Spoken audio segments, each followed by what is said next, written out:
Welcome you all. आज के इस गुरु शिष्य संवाद में हम लोग डिस्कस करने जा रहे हैं एक बहुत ही important topic, how make effective notes.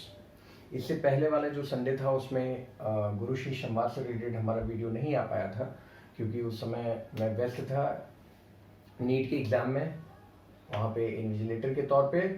But फिलहाल आज के इस संडे के लिए आपका सबसे इम्पोर्टेंट टॉपिक लेकर आया हूँ और ये कई स्टूडेंट्स की समस्याएं हो सकती हैं। मेरा जहाँ तक मानना है कि नोट्स किस तरीके से प्रिपेयर करें।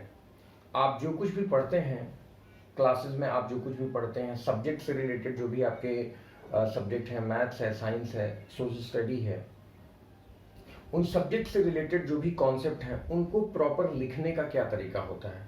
एक तो वो चीज़ आप करते होंगे स्कूल में हो या फिर कॉलेज में हो, आप कहीं भी, उसके कुछ मेन पॉइंट्स प्रैक्टिकल पॉइंट्स है। मतलब ये जो भी मैंने 6 पॉइंट लिखे हैं ऐसा प्रैक्टिकल है, आप कर सकते हैं। कोई ऐसे पॉइंट्स नहीं है कि बस आपको बता दिया गया है फिर आप कर ही नहीं पा रहे हैं या फिर करने की कोशिश कर रहे हैं तो ही परेशानी आ रही, ऐसे पॉइंट्स नहीं। यहाँ पे 6 पॉइंट्स जो भी मैंने मेंशन किए हैं, ये 6 पॉइंट्स काफ़ी इंपॉर्टेंट हैं और अगर आप ऐसे करते हैं तो आपका बहुत ही अच्छा प्रॉपर नोट्स बनकर तैयार होगा। अच्छा, वो क्यों है, उसके क्या फ़ायदे हैं, प्रॉपर नोट्स होने के क्या बेनिफिट्स हैं, उसको भी हम इसी कॉन्सेप्ट में समझने वाले हैं, ठीक है ना। तो पहले आप हमें ये बताइए कि आप नोट्स मतलब क्या समझते हैं। आपके हिसाब से नोट्स क्या होता है। क्लास नोट हो, चाहे आप होमवर्क करते हो, चाहे कुछ भी, उसके हिसाब से वो नोट्स मतलब क्या होता है कि क्लास में जो भी चैप्टर पढ़ाया गया बस आप उसके एक्सरसाइज के प्रॉब्लम आप आंसर राइटिंग में कर लेते हो, फिर उसको जाके क्लास टीचर को दिखा देते हो, या भी जो भी असाइनमेंट्स वगैरह दिए जाते हैं उसको आप करके टीचर्स को दिखा देते हैं, बस वही नोट्स हैं।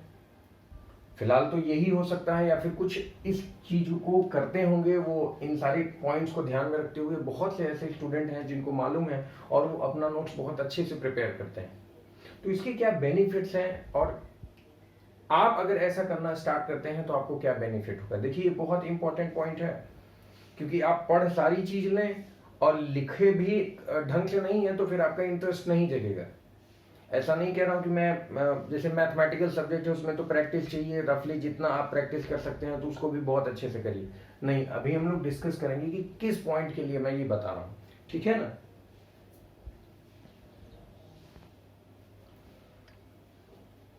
तो यहाँ पे सबसे पहला पॉइंट जो मैंने लिखा है वो क्या है, date your notes and highlight main topic visible. क्या मतलब है इसका।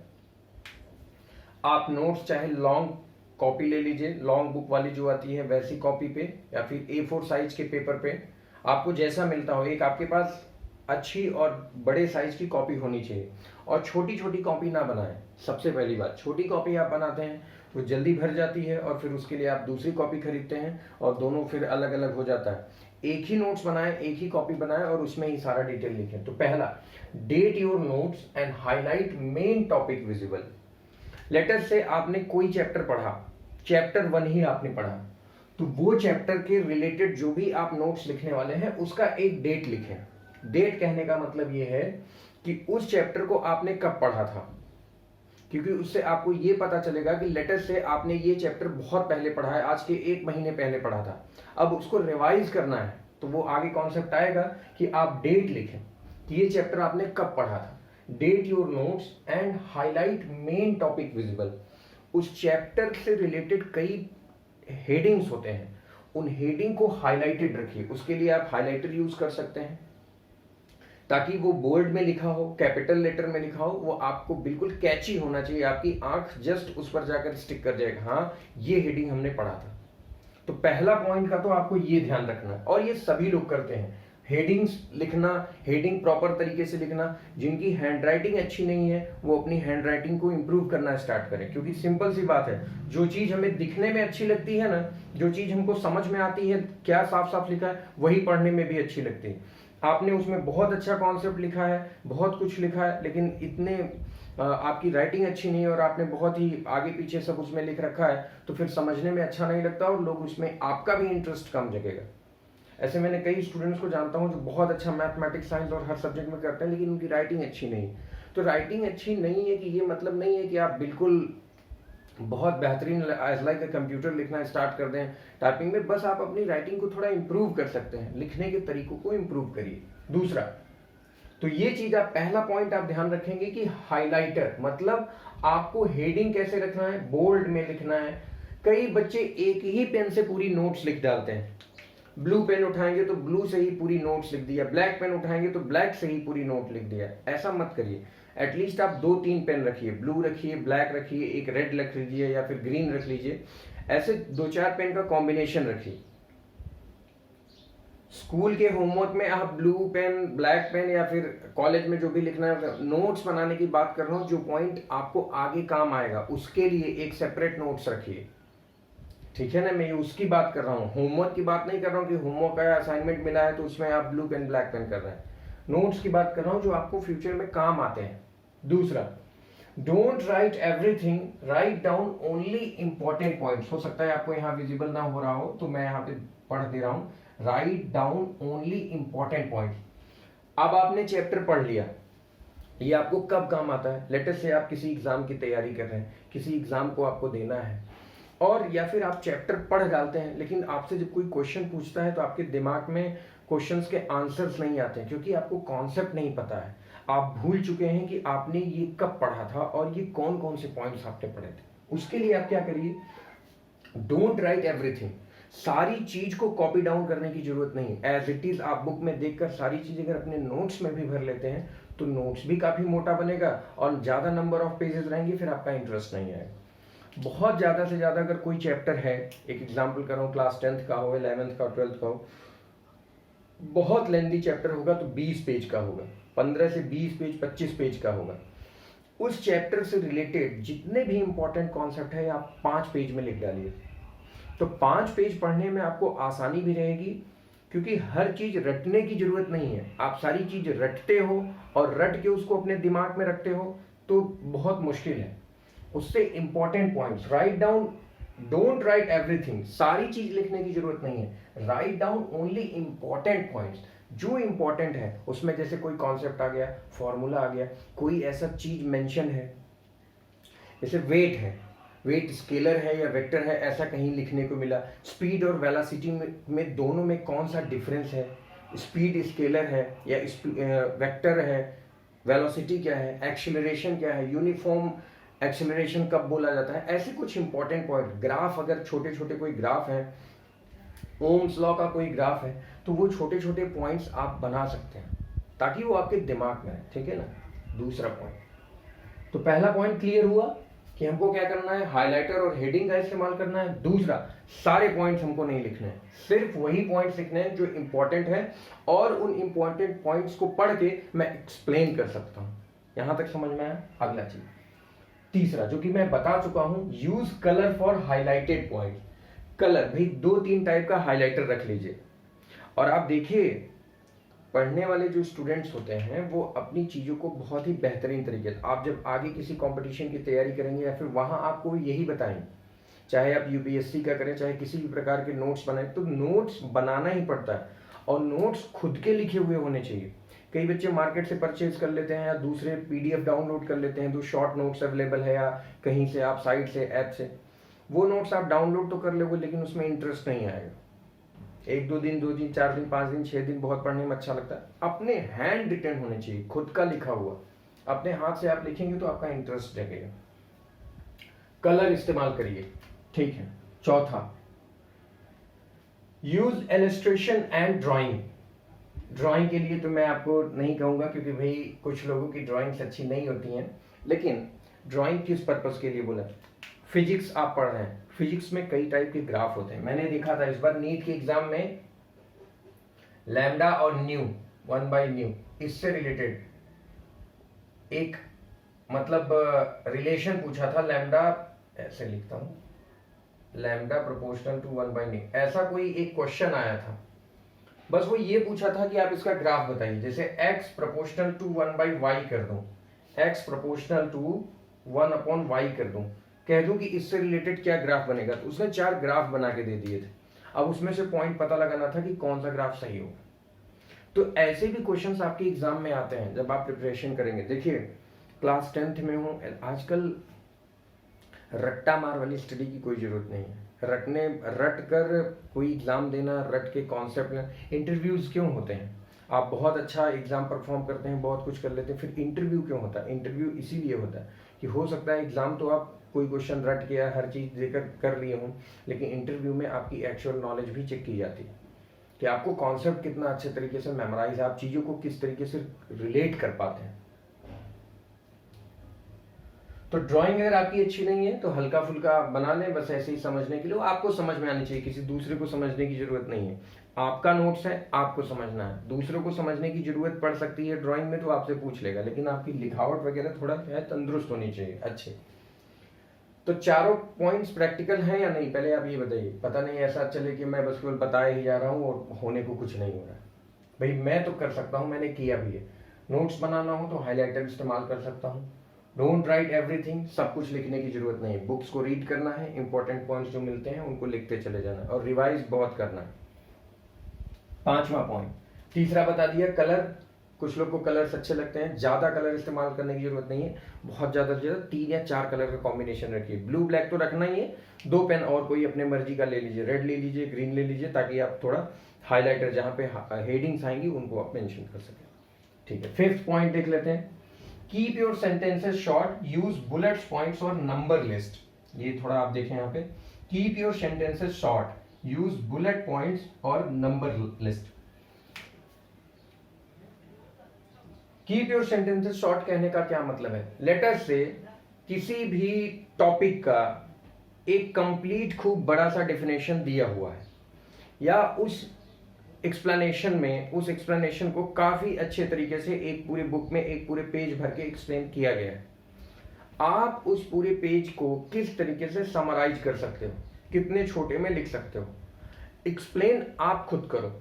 जब आप आंसर लिखते हो, जब आप आंसर लिखते हैं किसी चीज का, तो कैसे लिखते हैं? आपके दिमाग में पढ़ी हुई चीजों का कॉन्सेप्ट आता है और आप उस चीज का बस क्या करते हैं, ट्रांसलेशन स्टार्ट करते हैं अपने माइंड में। अगर इंग्लिश में है तो इंग्लिश में ही, हिंदी में तो हिंदी में ही, या फिर किसी भी अदर लैंग्वेज में आप दे रहे हैं, तो उसका जो एक्चुअल मीनिंग है, जो आपको पता है, वो कॉन्सेप्ट आपके दिमाग में चल रहा है, और उसका आप फिर क्या कर रहे हो, ट्रांसलेटर। लेट से सीबीएसई बोर्ड के बच्चे हैं, एनसीईआरटी पढ़ रहे हैं इंग्लिश मीडियम का, या फिर कोई और लैंग्वेज ही पढ़ रहे हैं, तो कॉन्सेप्ट अगर आपको पता है तो आप ट्रांसलेशन कर लेंगे। और ट्रांसलेशन को ही वो कह रहा है कि कीप योर सेंटेंसेस शॉर्ट। जो आप नोट्स बना रहे हैं उसमें उसको छोटा छोटा लिखें। ऐसा ना हो कि जैसा बुक में 20 पेज में पूरी चैप्टर खत्म है और आपने नोट्स प्रिपेयर किया वो 12 पेज की बनी, तो फिर इससे बढ़िया, मतलब 12 पेज का आप नोट्स बना रहे हैं और बस क्या फर्क पड़ता है फिर? 20 पेज तो फिर डायग्राम वगैरह जोड़ के उसने बना लिए होंगे, 20 पेज बुक में हो जाता है। तो आपको अपने नोट्स छोटे रखने हैं, 4 से 5 पेज में सारा कॉन्सेप्ट खत्म हो, ताकि आप पेज पलटो, 4-5 पेज आपको रीड करना भी आसान रहेगा, रिवाइज करना भी आसान है। ऐसा नहीं है कि नोट्स बनाने के बाद बुक छोड़ देना है, बुक को 1-2 बार देखते रहिए डायग्राम्स वगैरह के लिए, कोई इंपॉर्टेंट कॉन्सेप्ट। लेकिन क्या है, जब आप टुकड़ों में बांट देंगे ना, छोटे छोटे पार्ट्स में बांट देंगे ना, तो आपको पढ़ने में काफी आनंद आए। ठीक है ना, वो आनंद की प्राप्ति के लिए मैं बता रहा हूँ, करके देखना। वही मैंने तो किया हुआ है, मुझे तो चीजें जल्दी याद हो जाया करती थी, कोई रटने का ऐसा जरूरत नहीं पड़ता था। एक बार पूरी चैप्टर को समझा, टीचर्स ने समझाया, और टीचर की बताई हुई चीजों को, बुक्स को 1-2 बार 3 बार पढ़ना। बुक्स पढ़ना बहुत जरूरी होता है। आप बुक्स नहीं पढ़ते हो, फिर बुक में से कोई कॉन्सेप्ट आ जाता है। कई लोगों से ऐसा पूछ दो, ओडोमीटर क्या मेजर करता है, अब कहेंगे कि 9th की एनसीईआरटी में अवेलेबल, कहेंगे ओडोमीटर तो बुक में दिया ही नहीं है। अरे भाई न्यूमेरिकल जाके देखो, न्यूमेरिकल्स में ओडोमीटर वर्ड का इस्तेमाल कर देगा कि ओडोमीटर क्या मेजर करता है। कोई ऐसे ही पूछ दिया, भाई मेजरमेंट, मेजरिंग इंस्ट्रूमेंट है, कोई भी अवेलेबल है, इक्विपमेंट है, तो उसको क्या मेजर करता है, तो आपको बताना चाहिए ना। स्पीडोमीटर क्या मेजर करता है, ओडोमीटर क्या मेजर करता है, हाइड्रोमीटर क्या मेजर करता है। तो ये सारी चीजें आपको पढ़ना पड़ेगा। पहले आप बुक पढ़िए, बुक आप पढ़ते नहीं है, बुक बस आप बगल में रख देंगे, टीचर कौन से पढ़ाता रहेगा, बस आपका मस्ती चल रहा है, क्लास में मस्ती करते रहेंगे, टीचर अपना बात करता रहे, इससे कोई वो थोड़ी होता है। Keep your sentences short, use bullets, points और नंबर पॉइंट। क्लास में टीचर आता है, क्लास में कोई भी चैप्टर चल रहा है, जब हम लोग भी पढ़ा करते थे, पता चला कुछ बच्चे सीरियसली उसको पढ़ रहे हैं कि क्या टीचर पढ़ा रहा है उसको ध्यान से हम देखते हैं। कुछ लोग बस केवल किताब खोल बैठे हैं, उनसे कोई मतलब नहीं है। जब चैप्टर खत्म हो जाएगा दूसरे का नोट्स ले लेंगे टॉपर के सामने, या कोई जो बहुत बढ़िया उनका फ्रेंड है जो लिखता पढ़ता है थोड़ा, उसके सामने गिड़गिड़ाएंगे कि भैया अपने नोट्स दे दो, कल हम छाप लें, और छाप के लाएं सर को दिखा दें, और आता एक अक्षर नहीं है, तो ऐसा पढ़ने से क्या फायदा है। छठवां point, leave space in your notes. ये तो बहुत जरूरी है भाई। क्यों जरूरी? देखो 6 पॉइंट कितने प्रैक्टिकल हैं, कोई बात नहीं है इसमें, और तुम ये सब करते हो। क्या तुम डेट नहीं मेंशन करते अपने कॉपी पे? लिखते ही होगे हाँ भैया इस दिन पढ़े थे। दूसरा, क्या सारी चीज लिख डालते हो तुम कॉपी पे? पूरी बुक एज इट इज उतार देते हो? एक्सरसाइज के आंसर्स लिखने होते तो पूरा लिख डालते हो? नहीं, ऐसा भी नहीं करते हो। कलर हाईलाइटेड पॉइंट्स के लिए इस्तेमाल करते हो? हाँ, मैंने कुछ बच्चों को देखा वो करते हैं, उनकी ड्राइंग वगैरह बहुत अच्छी होती है, तो सर को इंप्रेस करने के लिए, अपने टीचर्स को इंप्रेस करने के लिए, ताकि हमारी नोट्स अच्छी, तो कलरफुल डायग्राम वगैरह वो बना के यूज कर लेते हैं। तीसरा, एग्जाम्पल और ड्राइंग इस्तेमाल नहीं करते। कहीं भी ड्राइंग की जरूरत पड़ती है, ग्राफ पड़ जाता है, किसी भी स्केच को बनाने की जरूरत है, नीट एंड क्लीन कोई डायग्राम बनाने की जरूरत है, तो आप नहीं बनाते? बनाते हैं। Keep your sentences short, use bullets, point and number system. कोई हेडिंग है, उसका सब हेडिंग पार्ट है, तो आप उसको नहीं लिखते हैं? लिखते ही होंगे। तो ये चीज है। और स्पेस, ये चीज में थोड़ा सा आपको ध्यान देना है। क्यों? आप शॉर्ट नोट्स बना रहे हैं, उसमें आप स्पेस भी छोड़िए। Let us suppose chapter number 1 आपने पढ़ा, और 1 पढ़ने के बाद आपके नोट्स प्रिपेयर हुए 5 पेज के। अब आपको चैप्टर 2 के नोट्स प्रिपेयर करने हैं, तो आप 5 पेज के पास 1 या 2 पेज खाली रखिए। क्योंकि कभी क्या होता है, आपसे कुछ पॉइंट्स छूट गए हैं, या फिर उससे रिलेटेड आप कोई चीज देख रहे हैं और वो पॉइंट आपको नहीं मालूम था, ना ही आपने पढ़ा, तो आप उसको ऐड कर सकते हैं अपने नोट्स। मतलब फ्लेक्सिबल होना चाहिए कि हाँ, आपको कोई और नया कंटेंट पता चला तो आप उस चैप्टर में ऐड कर सकते हैं। तो ये मैंने क्यों बताया है, अब लास्ट में फाइनल में ये सुन लो पहले। देखो, ये मैंने इसलिए बनाया है, 1 2 3 4 5 6 साइंस जैसा सब्जेक्ट, मैथ में जितने भी फॉर्मूलेज हैं, सोशल स्टडी है सब्जेक्ट, इंग्लिश में ग्रामर वाला जो भी पार्ट होता है उसके कुछ रूल्स, कि कहाँ हैज के बाद ये लगेगा, हैव के बाद ये लगेगा, टू आएगा नहीं आएगा, जितने भी सेंटेंसेज हैं, पार्ट्स ऑफ स्पीच से इंपॉर्टेंट है, कोई एक्सेप्शन है इंग्लिश में, ऐसे एक्सेप्शन वाले क्वेश्चन ज़्यादा आ जाते हैं कंपटीशन में, वही क्वेश्चंस रखेंगे जो एक्सेप्शन। सबको मालूम है ए एन दी कहाँ लगता है, लेकिन कहाँ नहीं लगता एन, ये बात एक एक्सेप्शन है। कि यूरोपियन, यूटेंसिल, जहाँ पे साउंड कॉन्सोनेंट वाली आ रही है वहां पे नहीं लगाना है, भले वहां पे ए ई आई ओ यू आया हुआ है तो क्या हो। समझ में आया? तो ऐसे कॉन्सेप्ट्स के लिए आपको नोट्स बनाने पड़ते हैं, और वो नोट्स आपको पूरी लाइफ काम आते हैं। आप जब बड़े होंगे, और आप ये प्रैक्टिस डालिए क्लास 10 से 11 से 12 से। नीट की प्रिपरेशन करने वाले बच्चे, जब मैं 17 तारीख को देख रहा था, नीट एग्जाम में बच्चे देने आए हुए थे, उसमें मोस्टली मेडिकल की तैयारी के लिए गर्ल्स ज़्यादा होती हैं, बॉयज़ भी होते हैं, बट गर्ल्स को सबसे ज़्यादा दिक्कत आनी स्टार्ट होती है फिजिक्स वाले पार्ट में, क्योंकि उनका बायोलॉजी होता है, बायो के साथ फिर उनको क्या होता है, केमिस्ट्री। तो बायो केमिस्ट्री तो चलो वो पढ़ लेते हैं, लेकिन फिजिक्स में क्या है, मैथमेटिक्स इन्वॉल्व है, इंटीग्रेशन है, डिफरेंशिएशन है, इन सारे कॉन्सेप्ट में उनका क्या होता है, उनको वीक लगने लगता है। लेकिन कुछ बच्चे जो कर ले जाते हैं बहुत अच्छा, उनको दिक्कत नहीं होती। तो आपको इस बात का ध्यान रखना है, उसके लिए आप शॉर्ट नोट्स बनाएं, और जब आप नोट्स अच्छे से प्रिपेयर करेंगे तो आपको पढ़ने में भी बहुत मजा आएगा। टीचर आपसे कोई कॉन्सेप्ट पूछेगा तो आपको पूरी लाइफ टाइम याद रहेगा, हाँ मैंने ये चीज़ करके देखी। और एकदम फुल जोश में मत आ जाइए कि हाँ अब मैं पूरी बुक का नोट्स आज ही बना देता हूँ, पूरे 1 से लेकर 15 तक का चैप्टर जितना है आज बैठूंगा और पूरे 15, नहीं, थोड़ा थोड़ा बनाइए, एक एक पेज, आधा आधा पेज ऐड करते जाइए। और ऐसा आप करेंगे तो जो चैप्टर पढ़िए स्कूल में, कॉलेज में, कहीं भी, उसी चैप्टर से रिलेटेड केवल नोट्स बनाइए।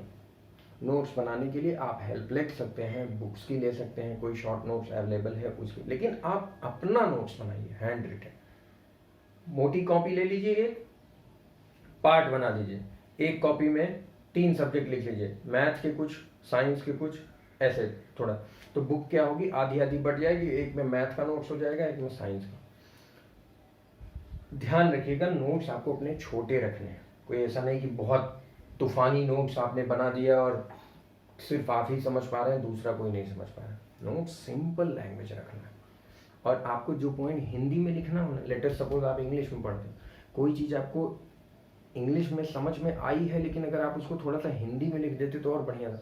तो आप उस नोट्स में आप अपनी लैंग्वेज हिंदी में मेंशन करिए कि ये चीज़ ऐसे हो जाती है, बस जहाँ प्लस प्लस आएगा वहाँ प्लस लिखना है, प्लस माइनस माइनस होता है। एक मैं आपको एग्जांपल दे रहा हूँ, तो ऐसे आप नोट्स प्रैक्टिकल करिए। 6 पॉइंट प्रैक्टिकल पॉइंट है, करके देखिएगा। चलिए मिलेंगे अपने फिर से अगले गुरु शिष्य संवाद में, और माफ़ी चाहूँगा ऐसे कुछ वीडियोस जो कभी मिस हो जाते हैं क्योंकि व्यस्तता की वजह से। फिलहाल रिमाइंडर देना चाहूँगा, पॉलिनोमियल्स वाला जो भी हमारा टॉपिक था, 6 से 7 लेक्चर अपलोड हो गए हैं, वहाँ तक क्लास 9th वालों का कंप्लीट है। क्लास 9th वाले उस पूरी थ्योरी को पढ़ के एक्सरसाइज वाला प्रॉब्लम कर सकते हैं। उसमें कोई दिक्कत आता है तो कमेंट सेक्शन में आप हमें बताइएगा। 10th वालों के लिए उनका अब आगे कंटिन्यू किया जाएगा। उसमें 10th का कोई कॉन्सेप्ट जो भी छूटा हुआ है, लाइक फैक्टराइजेशन है, जीरोज ऑफ पॉलिनोमियल है, रिमाइंडर थ्योरम शायद मैंने करा दिया, मुझे ध्यान नहीं आ रहा, तो उसका ठीक है ना। 9th वालों के लाइंस और एंगल्स वाला जो चैप्टर अभी बाकी है वो अब कंटिन्यू किया जाएगा। तो बने रहिए और देखते रहिए, मस्त रहिए, और जैसा कुछ भी हो तुरंत कमेंट सेक्शन में बताइएगा। किन टॉपिक से रिलेटेड और काम बाकी है, थोड़ा मोटिवेशन के लिए आप कुछ बताइए, कुछ अच्छे पॉइंट ढूंढिए, आपको क्या समस्याएं आ रही हैं फिर बताइए, ठीक है ना। बाकी जो भी स्टूडेंट क्लास 11 12 में पढ़ रहे हैं, अग्निवीर, इन सब चीज़ों की बेहतरीन ढंग से तैयारी करिए। ग्रुप डी आरआरबी का भी एग्ज़ाम आने वाला है, उनकी भी तैयारी करते रहिए, और भी जितने भी एग्ज़ाम्स हैं प्रिपरेशन करते रहिए, मस्त रहिए और पढ़िए। पढ़ो नॉलेज के लिए, ठीक है ना, एक्सीलेंस मज़ा आता है, तब उसके लिए पढ़ोगे तो अच्छा है, और इंजॉय करके पढ़िए। ऐसा नहीं, लोग कहते हैं अभी मेहनत कर लो बाद में मज़ा आएगा, अभी मेहनत कर लो खूब, बाद में बहुत मज़ा आएगा, ऐसा कुछ नहीं। बाद में जब वहाँ जाओगे मज़ा लेने के लिए तो वहाँ लोग कहेंगे अब यहाँ मेहनत कर लो तब आगे मज़ा आएगा। फिर वहाँ पता चला खूब खूब जम के मेहनत कर रहे हैं, और जब थोड़ा सा और आगे बढ़े 2-4 साल बीते, बोले अब मज़ा आ क्यों नहीं रहा, बोले नहीं नहीं अभी यहाँ से चालू हुआ है, अब आप यहाँ से मेहनत करिए तब आगे और मज़ा आएगा आपको। अरे ऐसे मज़ा लेते लेते हम तो बूढ़े हो गए, तो मज़ा कब तक लेंगे। आपको क्या करना है, अपनी काम को ही इंजॉय करते हुए करते चला है। मज़ा कोई ऐसा रखा हुआ नहीं 4 साल बाद फिर बहुत मज़ा आने लगेगा, हाँ मज़ा आ गया, ऐसा कुछ नहीं। आपको अपने काम को ही इंजॉय करते हुए आगे बढ़ना है, ठीक है ना। चलिए थैंक यू सो मच। इन सभी पॉइंट्स को आप एक जगह नोट्स बना लीजिए, हाँ हमें इन्हीं पॉइंट्स को देखना है, और कुछ ऐसा होता है तो आप हमें जरूर कमेंट सेक्शन में बताइएगा। Thank you so much. Experimental video जरूर देख लिया करो, उसमें ज्ञान रहता है, उसको देखा करो ऐसे, और कुछ और हो तो आप सजेस्ट भी कर दिया करो। अब हम कितना ढूंढेंगे, आप स्टूडेंट हैं, आपकी क्या प्रॉब्लम है बताइए, अगर हम उसमें आपकी मदद कर सकते हैं तो जरूर करेंगे, ठीक है ना। चलिए थैंक यू सो मच। चलो आज बोल देता हूँ, लाइक कर लेना, शेयर कर देना, सब्सक्राइब कर लेना। Okay thank you so much. चलिए।